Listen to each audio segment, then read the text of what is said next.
वृद्धापकाळाची काठी म्हणून ज्या मुलाकडे पाहिले त्यानेच साथ सोडली, तर ज्या घराच्या भिंती आपल्या कष्टाने उभ्या केल्या त्याच घरातून जर कोणी बाहेर काढले तर काय करायचे? गोंदियामध्ये अशीच एक मन सुन्न करणारी घटना घडली आहे. पण या प्रकरणात प्रशासनाने घेतलेल्या एका कठोर निर्णयाने आता अशा मुलांचे धाबे दणाणले आहेत.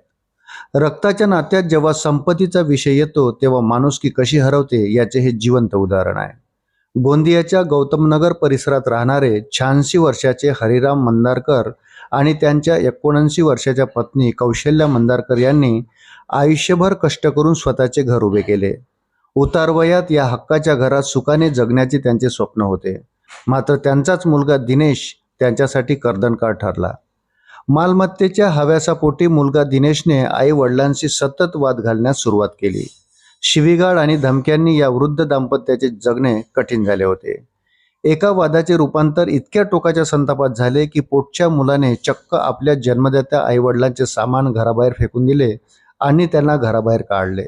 ज्यांनी जन्म दिला त्यांनाच बेघर होण्याची वेळ आली. या धक्कादायक प्रसंगानंतर हतबल झालेल्या हरिराम मंदारकर यांनी पोलीस ठाण्यात धाव घेतली आणि शेवटी हा विषय जिल्हाधिकाऱ्यापर्यंत पोहोचला. गोंदियाचे जिल्हाधिकारी तथा ज्येष्ठ नागरिक अपील प्राधिकरणासमोर जेव्हा हे प्रकरण आले तेव्हा सर्व बाबी तपासून पाहिल्या गेल्या. घर हे पूर्णपणे आईवडिलांच्या मालकीचे असल्याचे स्पष्ट झाले.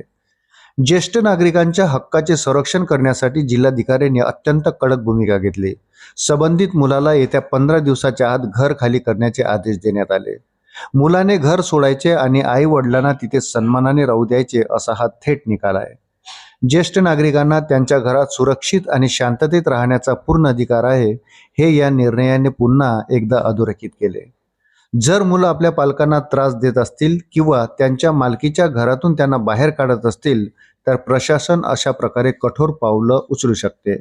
या निकालामुळे गोंदिया जिल्ह्यात एका बाजूला खळबळ उडाली आहे, तरी अनेक हतबल ज्येष्ठ नागरिकांना मोठा दिलासा मिळाला आहे.